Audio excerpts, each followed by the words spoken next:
నమస్తే, welcome to TV 45 news. బుచ్చల ముందుగా headlines.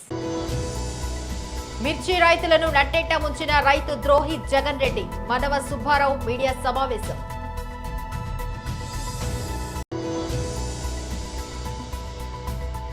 Telangana భవన్లో మీడియాతో మాట్లాడుతున్న మాజీ మంత్రి ఎమ్మెల్యే శ్రీ హరీష్ రావు. ఎమ్మెల్సీ ఎన్నికల ప్రచారంలో పాల్గొన్న కేంద్ర మంత్రి శ్రీ కిషన్ రెడ్డి.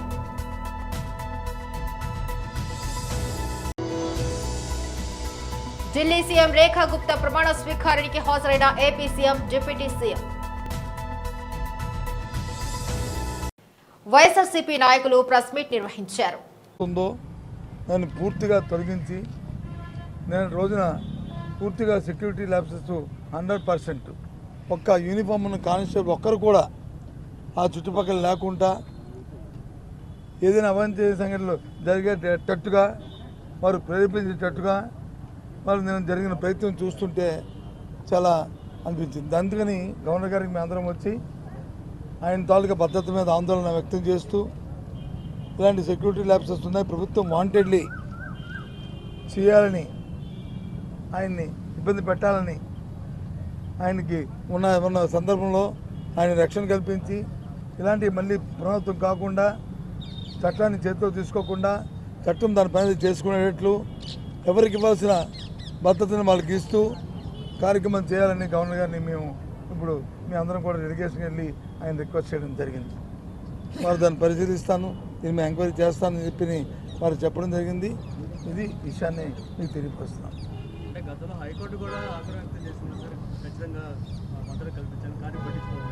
అదే ఇది ఎవరో వ్యక్తిగతంగా ఇచ్చింది కాదు.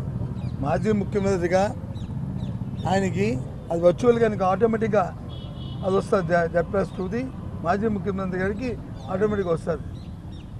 దాన్ని కూడా నిన్న రోజు విత్డ్రా చేయమంటే అసలు అర్థం అవ్వట్లేదు మాకు. ఎప్పుడు కూడా చూడలేదు ఈ వ్యవస్థలో.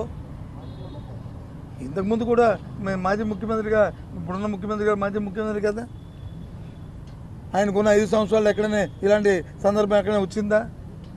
ఎప్పుడైనా చేశామా? ఎప్పుడైనా జరిగిందా? ఏంటిది? పూర్తిగా కూడా ప్రభుత్వం ఏకపక్షంగా ఈ కార్యక్రమం చేస్తూ వారిని ఇబ్బంది పెట్టాలని, మరి భగవంతుడి గారి వెనకాతున్న లోపాగారిగా వాళ్ళ తాలూకా దురుద్దేశాలు ఏంటనేది చేస్తూ దాన్ని ముందుగా మేము ఫోర్కాస్ట్ చేసి రాబోయే కాలం లాంటి అవాంఛ ఏ విధమైన సంఘటనలు జరగకుండా పెట్టు ఆయన భద్రత మీద మేము ఆందోళన వ్యక్తపరుస్తున్నాం. ఎన్నికల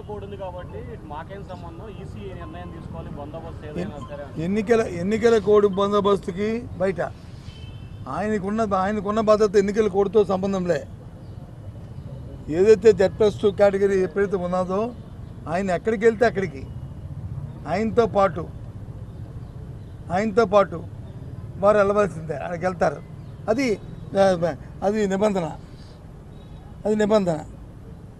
ఎన్నికల కోడ్ ఏంటి? అదనంగా ఇచ్చేది ఏమైనా ఉంటే ఒక ఎన్నికల కోడ్ మేము ముందు ఇన్ఫామ్ కూడా చేసాం, ఇగో ఇక్కడికి వెళ్తున్నామని. ఒకవేళ అటువంటి పరిస్థితి ఉన్నప్పుడు ముందుగా మాకు ఇన్ఫామ్ చేయాలి కదా. ఎన్నికల కోడ్ ఉందండి, మీరు అక్కడికి వెళ్ళొద్దండి. మిర్చి రైతులను నట్టేట ముంచిన రైతు ద్రోహి జగన్ రెడ్డి. గుంటూరు మిర్చి యార్డ్ మాజీ చైర్మన్ మనవ సుబ్బారావు మీడియా సమావేశం నిర్వహించారు. ఆయన ఒక విషయం ఆలోచించాలి. గత 5 సంవత్సరాల్లో మిర్చి యార్డులో జరిగినటువంటి అవినీతి, అక్రమాలు, అరాచకాల గురించి దానికి కూడా సమాధానం చెప్పాల్సిన బాధ్యత ఆయన మీద ఉంది. దాదాపుగా 2,000 కోట్ల రూపాయల పైగా అవినీతి జరిగింది. దానికి సంబంధించిన పూర్తి సాక్ష్యాధారాలతో సహా ఇటీవల మేము ముఖ్యమంత్రి నారా చంద్రబాబు నాయుడు గారి దృష్టికి తీసుకెళ్ళడం జరిగింది. దాని మీద విజిలెన్స్ విచారణ కూడా ఆదేశించారు. విజిలెన్స్ విచారణలో ఇప్పటికీ ప్రాథమికంగా 350 కోట్ల అవినీతి జరిగినట్టు అన్ని ఆధారాలను కూడా వాళ్ళు కూడా సేకరించారు. ఆ 350 కోట్ల రూపాయలే కాదు, ఇంకొక 1,500 కోట్ల రూపాయల అవినీతి కూడా ఇంకా బయటికి రావాల్సింది ఉంది. ప్రధానంగా మిర్చి యార్డులో ప్రతి ఏటా 20,000 కోట్ల రూపాయల పైగా వ్యాపార లావాదేవీలు జరుగుతాయి. దానికి గాను 1% చెస్ యార్డుకి చెల్లించాల్సింది వ్యాపారులు. అదేవిధంగా దాని ద్వారా ప్రతి ఏడాది కూడా 200 కోట్ల రూపాయలు రావాలా, అంటే 5 సంవత్సరాల్లో 1000 కోట్లు రావాలా. జిఎస్టీ ద్వారా మరొక 2000 కోట్లు రావాలా. అంటే ఇందులో కేవలం సగం మాత్రమే మిర్చి యార్డులో జమ అయింది. మిగతాదంతా కూడా అక్కడ ఉన్నటువంటి వైసీపీ నాయకులు కావచ్చు, అధికారులు కావచ్చు, మొత్తం కూడా దాన్ని స్వాహా చేశారు. అదే కాదు, అక్కడ లైసెన్స్ రెన్యూల్ 400 లైసెన్సులు రెన్యూల్ చేస్తే ఒక్కొక్క లైసెన్స్కి 50,000 నుంచి 1,00,000 రూపాయలు వసూలు చేశారు. ఒక 160 లైసెన్సుల్ని ఒక పేరు నుంచి ఇంకో పేరుకు బదిలీ చేయడానికి ఒక్కొక్క లైసెన్స్ నుంచి 10 లక్షలు వసూలు చేశారు. వైసీపీ సానుభూతి పరులుగా ఉన్నటువంటి వ్యాపారులు ఎవరైతే ఉన్నారో అక్కడ వాళ్ళు 200 నుంచి 300 కోట్ల రూపాయలు ఎగవేశారు రైతులకి, చెల్లించాల్సిన డబ్బులు చెల్లించకుండా. ఇప్పటికి కూడా వాళ్ళ మీద ఎలాంటి చర్యలు తీసుకోలేదు. ఇప్పుడు ఈ ప్రభుత్వం అధికారంలోకి వచ్చిన తర్వాత ఇప్పుడే వాళ్ళ మీద చర్యలు తీసుకోవటం ప్రారంభమైంది. వాస్తవానికి 2019, 20, 20, 21, 22లో ఆ రోజు ధరలు ఎంత ఉన్నాయి, ఇప్పుడు ధరలు ఎంత ఉన్నాయి. ఆయన 20,000 రూపాయలు ఉన్నాయి అన్నాడు. 20,000 రూపాయలు లేవు. ఆయనే ముఖ్యమంత్రి ఆ రోజు, అప్పటి ముఖ్యమంత్రి జగన్మోహన్ రెడ్డి ఆ రోజు క్వింటాల్ 7,000 రూపాయల చొప్పున మరి ఎంఎస్పి మినిమం సపోర్ట్ ప్రైస్గా ఆయన నిర్ధారించి దాన్ని అక్కడ బోర్డు కూడా పెట్టడం జరిగింది మిర్చి యార్డులో. మరి 20,000 రూపాయలు కేవలం ఒక ఏడాది మాత్రమే అమ్మకాలు కొనుగోలు జరిగాయి. ఈ విధంగా ఆయన అక్కడ మాట్లాడిన మొత్తం కూడా పచ్చి అబద్ధాలు. ముందు అసలు అక్కడ జరిగినటువంటి అవినీతి మీద సమాధానం చెప్పాల్సిన బాధ్యత జగన్మోహన్ రెడ్డి మీద ఉంది. ఎందుకంటే తనకు సంబంధించిన నాయకులు, ఆ పార్టీకి సంబంధించిన నాయకులే దీంట్లో ప్రధానంగా ఈ అవినీతికి పాల్పడ్డారు. 2017 తెలంగాణ భవన్లో మీడియాతో మాట్లాడుతున్న మాజీ మంత్రి ఎమ్మెల్యే శ్రీ హరీష్ రావు, సాగునీరు, త్రాగునీరు ప్రయోజనాలకు తీవ్రంగా నష్టం జరుగుతూ ఉంటే రాష్ట్ర ప్రభుత్వం నిమ్మకు నీరెత్తినట్లు వ్యవహరిస్తూ ఉంది. ఈ ప్రభుత్వం యొక్క నిర్లక్ష్యం వల్ల రాష్ట్రంలో లక్షలాది ఎకరాల్లో పంట ఎండిపోయే పరిస్థితి వస్తూ ఉంది. రేపు వేసవిలో త్రాగునీటి అవసరాలకు కూడా తీవ్రమైన ఇబ్బందులు ఎదుర్కొనేటువంటి పరిస్థితి కనబడతా ఉంది. అంటే ఒక సోయిలేని ప్రభుత్వం అధికారంలోకి వస్తే రాష్ట్రానికి ఎంత నష్టం జరుగుతుందో ఇవాళ మన కళ్ళ ముందు స్పష్టంగా కనబడతా ఉంది. రోజు పత్రికల్లో కూడా వార్తలు చూస్తూ ఉన్నాం. సాగర్ కుడి కాలువ నుంచి ఆంధ్రప్రదేశ్ ప్రభుత్వం రోజు 10,000 క్యూసెక్కుల నీళ్లు తరలించకపోతుంటే తెలంగాణ ప్రభుత్వం చేవజచ్చి చేష్టలుడిగి చేతులు కట్టుకొని చూస్తూ ఉన్నారు. నీళ్ల మంత్రి నీళ్ళు నములుతూ ఉన్నాడు. ఒక్క మాటలో చెప్పాలంటే తెలంగాణ భూభాగానికి నీళ్లు మళ్లించిన ప్రభుత్వం బీఆర్ఎస్ ప్రభుత్వం అయితే చేతగాక నీళ్లు నములుతున్న ప్రభుత్వం ఇవాళ కాంగ్రెస్ ప్రభుత్వం. 3 నెలలుగా సాగర్ కుడి కాలువ నుంచి రోజు 10,000 క్యూసెక్కులు పోతూ ఉన్నాయి. మరి ముఖ్యమంత్రి గారు, నీటిపారుదల శాఖ మంత్రి గారు బెల్లం కొట్టిన రాయిలాగా చలనం లేకుండా ఎందుకు పడి ఉన్నారు? కృష్ణా జలాల్లో తాత్కాలిక ఒప్పందం ప్రకారం, సరే గతంలో మమ్మల్ని విమర్శించారు, మీరు కూడా మొన్న పోయి అదే ఒప్పందం చేసుకొని వచ్చిండ్రు. తాత్కాలిక ఒప్పందం ప్రకారంగా ఆంధ్రప్రదేశ్ వాటా 512 టీఎంసీలు, కానీ ఇప్పటికే ఆంధ్రప్రదేశ్ 657 టీఎంసీలు తీసుకుపోయింది. 657 టీఎంసీలు తీసుకపోతే మీ నోరు పెగలడం లేదా అని అడుగుతా ఉన్నా. మిమ్మల్ని ఎన్నుకున్నది ఎందుకు? రాష్ట్ర హక్కులను ఆంధ్రప్రదేశ్కు తాకట్టు పట్టడానికి మిమ్మల్ని రాష్ట్ర ప్రజలు ఎన్నుకున్నారా? గడిచిన 25 రోజుల్లోనే 60 టీఎంసీల నీళ్లు తరలించారు. అంటే దాదాపు రోజుకు 2 టీఎంసీలు నీళ్లు పోతా ఉన్నాయి. అంటే తెలంగాణ నీటి ప్రయోజనాలు కాంగ్రెస్ ప్రభుత్వానికి పట్టవా? ఇలా మీ నిర్లక్ష్యం తెలంగాణ పాలిట పెను శాపం కాబోతా ఉంది. ఇవాళ నాగార్జున సాగర్ను మనం ఆ రోజు అసెంబ్లీలో కూడా తీర్మానం చేసినాం.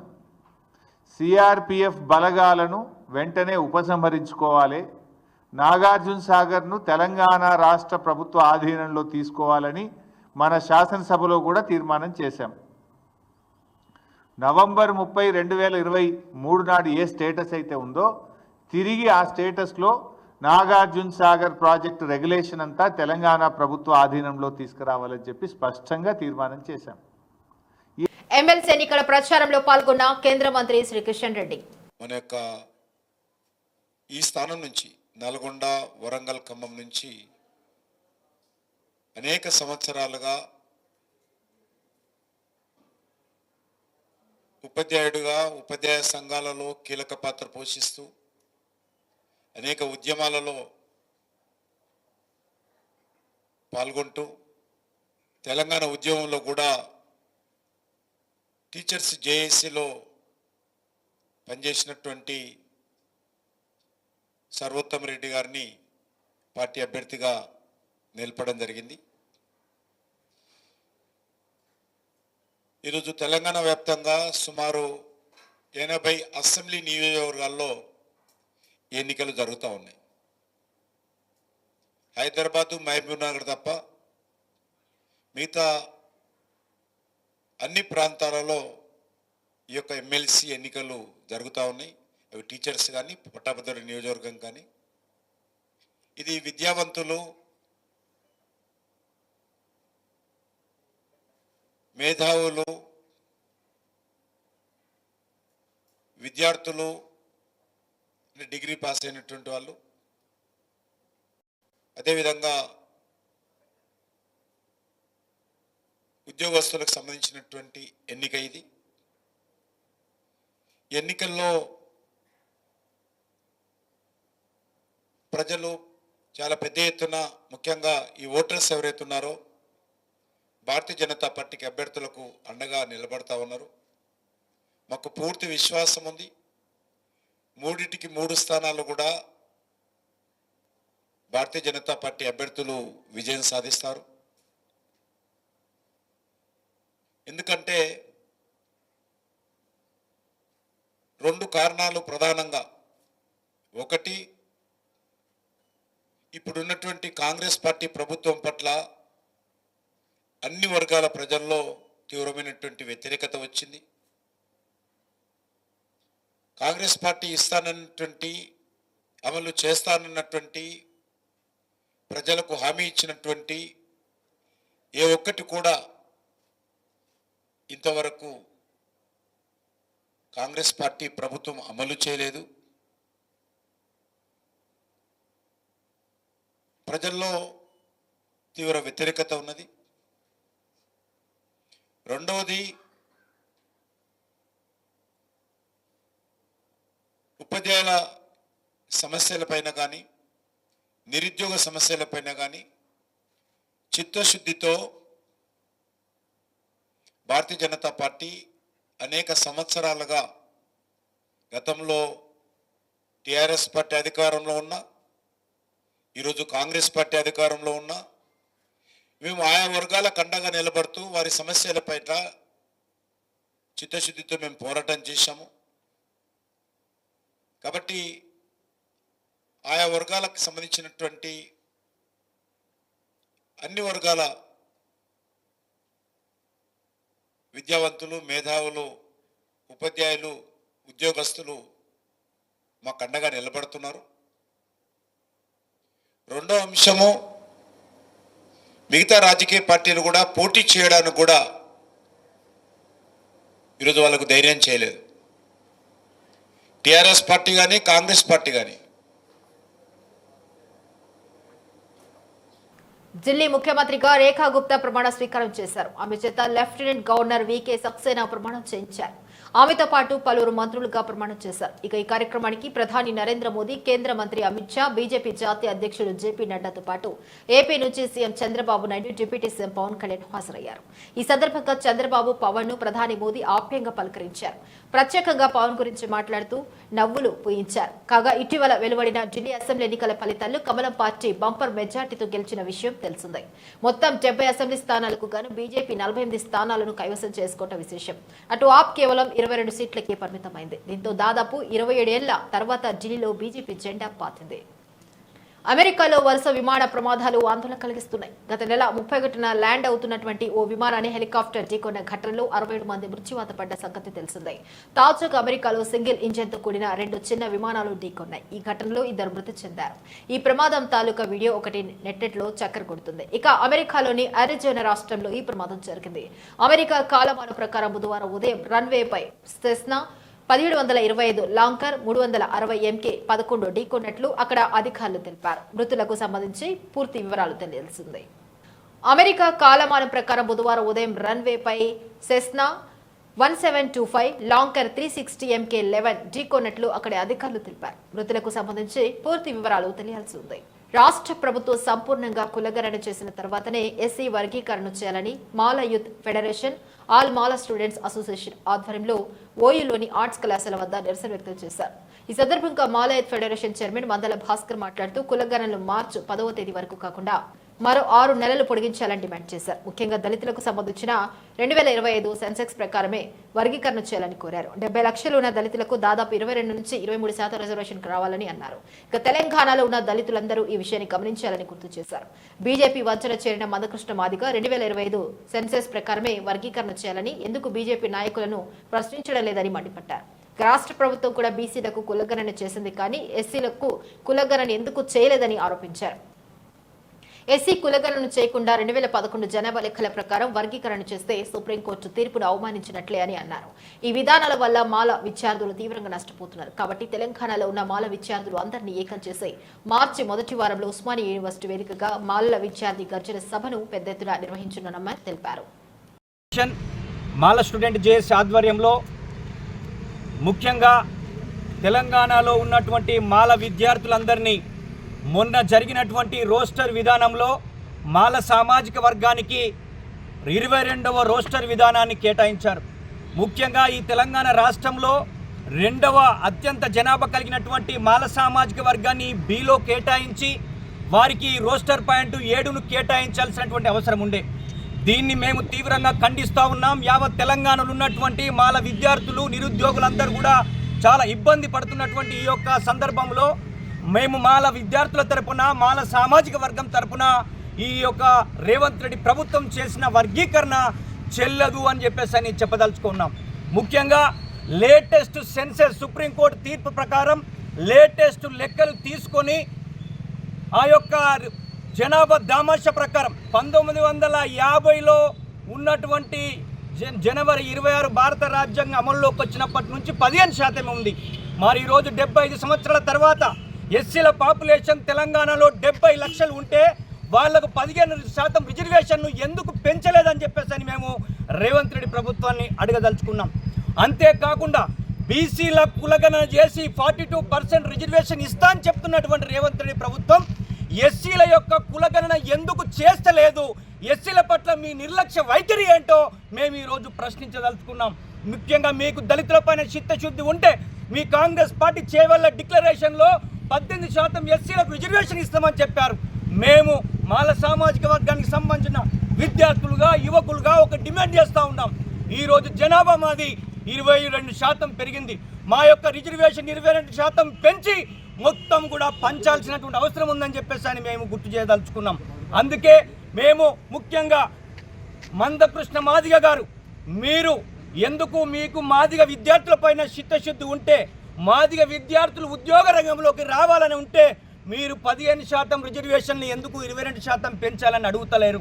మీరు ఈరోజు బీజేపీ ప్రభుత్వాన్ని, బీజేపీ మంత్రులను, బీజేపీ ఎంపీలను ఎందుకు ప్రశ్నిస్తారేదో కులగణన జరిగిన తర్వాతనే ఈ రిజర్వేషన్ వర్గీకరణ జరగాల్సినటువంటి అవసరం ఉందని మొత్తం యావత్ 70 లక్షల మంది ఉన్నటువంటి దళితులు మేము చెప్పదలుచుకున్నాం. ముఖ్యంగా మందకృష్ణ గారు ABCDEFగా నువ్వేదైతే ఉమ్మడి రాష్ట్రంలో చేసిర్రో ఈరోజు ఈ యొక్క తెలంగాణ ప్రభుత్వం 1 to 3 వరకు చేశారు. మేము ఒకటే చెప్పదలుచుకున్నాం, చేస్తే 1 to 2గా మార్చండి, లేకపోతే 1 to 3గా మార్చదలుచుకుంటే ముఖ్యంగా మాల మాదిగా ఉపకులాలను A1లో పెట్టి, బిలో మాలలను పెట్టి, సిలో మాదిగలను పెట్టాల్సినటువంటి అవసరం ఉందని చెప్పేసి మేము చెప్పదలుచుకున్నాం. ముఖ్యంగా ఈ తెలంగాణలో ఉన్నటువంటి మా విద్యార్థులను ఏకం చేయడానికి, ఈ రిజర్వేషన్ వర్గీకరణ జరిగినటువంటి తీరును ఎండగట్టడానికి, ముఖ్యంగా దళితుల పైన మీకు చిత్తశుద్ధి ఉంటే, దళితులు అభివృద్ధి చెందాలని మీరు అనుకుంటే మాత్రం మీ యొక్క చేవెళ్ళ డిక్లరేషన్ అన్న చేయండి, లేకపోతే 2025 లేటెస్ట్ సెన్సస్ ప్రకారం లెక్కలు చేసిన తర్వాతనే ఈ వర్గీకరణ చేయాలని చెప్పేసి మేము ఈ రాష్ట్ర ప్రభుత్వానికి డిమాండ్ చేస్తూ ఉన్నాం. ముఖ్యంగా బీజేపీ రామగుండం పోలీస్ కమిషనరేట్ పరిధిలోని గోదావరి ఖని 2 టౌన్ మంచిర్యాల జిల్లా కేంద్రంలో పెద్ద ఎత్తున గంజాయి నిల్వలను పోలీసులు స్వాధీనం చేసుకున్నారు. ఈ మేరకు రామగుండం పోలీస్ కమిషనరేట్ ఆవరణంలో ఏర్పాటు చేసిన మీడియా సమావేశంలో పోలీస్ కమిషనర్ శ్రీనివాస్ వివరాలను వెల్లడించారు. గోదావరి ఖని 2 టౌన్ పరిధి 11వ గని వద్ద కారులో అక్రమంగా తరలిస్తున్న 96 కిలోల గంజాయి, అలాగే మంచిర్యాల జిల్లా కేంద్రంలోని సీసీ కెమెరాల షాపులో అక్రమంగా నిల్వ ఉంచిన 23 కిలోల గంజాయిని స్వాధీనం చేసుకున్నట్లు పోలీస్ కమిషనర్ తెలిపారు.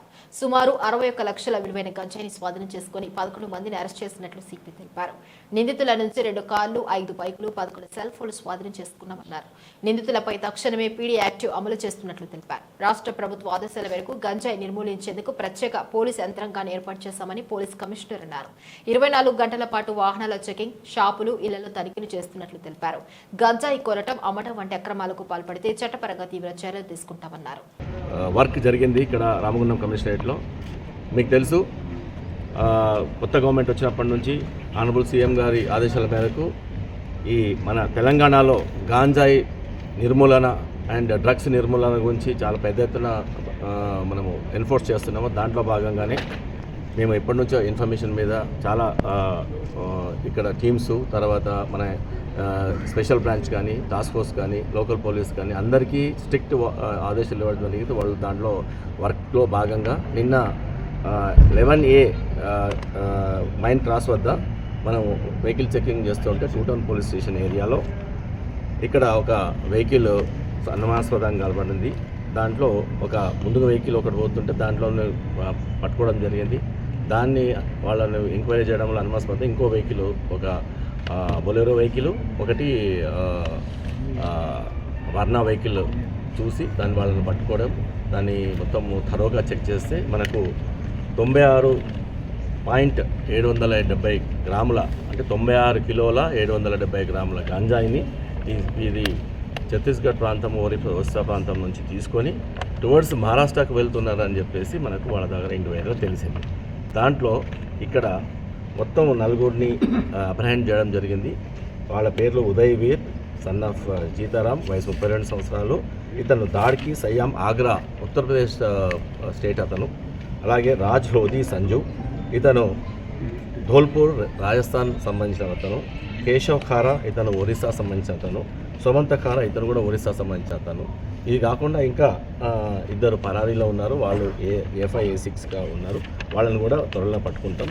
ఈ యొక్క గాంజాయి 96 కిలోల 770 గ్రాముల గాంజాయి, 2 కార్లు, వీళ్ళకి సెల్ ఫోన్లు, వీళ్ళకు సంబంధించిన సెల్ ఫోన్లు కూడా సీజ్ చేయడం జరిగింది. ఇది మొత్తం కలిపి ఈ యొక్క గాంజాయి, నిన్న పట్టుకున్న గాంజాయి, ఇది మొత్తం టోటల్గా 50 lakhs దగ్గర వర్త్ చేస్తుంది. వెహికల్లో డిక్కీ లోపల కింది భాగంలో కన్సీల్ చేసి దాన్ని తీసుకెళ్తున్నారు. బయటికి చూస్తే మాత్రం ఏం కనబడదు, అన్లెస్ థరోల్గా చెక్ చేస్తే తప్ప. మంచిర్యాలలో మనకు ఆల్రెడీ ఇన్ఫర్మేషన్ పెట్టాము, ఎంటైర్ కమిషనరేట్లో ఇన్ఫర్మేషన్ పెట్టాము. ఏమైనా గాంజాయి వస్తున్నట్టు కానీ, ఇక్కడ వాడుతున్నట్టు కానీ, తర్వాత కన్సంప్షన్ చేస్తున్న పెట్టడం వల్ల మనకు ఒక చిన్న ఇన్ఫర్మేషన్ ద్వారా ఒక సీసీ కెమెరాలు అమ్మే షాప్లో ఏదో సంథింగ్ సస్పిషియస్గా ఉందని చెప్పడం వల్ల వాళ్ళు అక్కడ సస్పిషియస్ కనబడి దాని వెనక బ్యాక్గ్రౌండ్లో, బయట మాత్రం సీసీ కెమెరాస్ అమ్ముతున్నారు, బ్యాక్గ్రౌండ్లో మొత్తం ఈ గాంజాయి స్టోర్ చేసినట్టు ఇన్ఫర్మేషన్ వచ్చి మొత్తం 23 కేజీల 5 గ్రాముల గాంజాయి విలువ నియర్లీ 11 నుంచి 12 లక్షల వరకు ఉంటుంది. ఇది అక్కడ సీజ్ చేయడం జరిగింది. దాంట్లో భాగంగా మొత్తం 11 మంది వాళ్ళని అక్కడ ఎవరు తెచ్చారు ఆ ఇంట్రాగేషన్లో భాగంగా అందరినీ 11 మందిని అరెస్ట్ చేయడం జరిగింది. ఈ 11 మంది కాకుండా ఇంకా చాలామంది ఉన్నారని తెలుస్తుంది. ఈ కేసులో ఆ కేసులో కూడా చాలామంది ఉన్నారని తెలుస్తుంది. ఇవన్నీ ఎంటైర్ కమిషనరేట్లో ఎవ్వరు కూడా గాంజాయి తీసుకురావడం కానీ, అమ్మడం కానీ, ట్రాన్స్పోర్ట్ చేయడం కానీ, కన్జ్యూమ్ చేయడం కానీ చేస్తే మాత్రం చాలా చాలా సీరియస్గా యాక్షన్ ఉంటుంది. బులెటిన్ ముగించి ముందు హెడ్లైన్స్ మరొకసారి. మిర్చి రైతులను నట్టేట ముంచిన రైతు ద్రోహి జగన్ రెడ్డి, మనవ సుబ్బారావు మీడియా సమావేశం.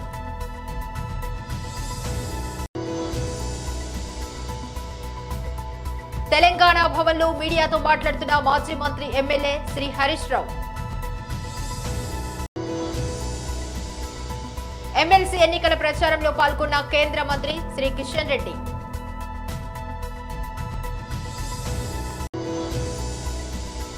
ఢిల్లీ సీఎం రేఖా గుప్తా ప్రమాణ స్వీకారానికి హాజరైన ఏపీ సీఎం, డిప్యూటీ సీఎం. ఇవి బులెటిన్ అప్డేట్స్. మరొక బులెటిన్లో మళ్ళీ కలుసుకుందాం. అంతవరకు సెలవు. నమస్కారం.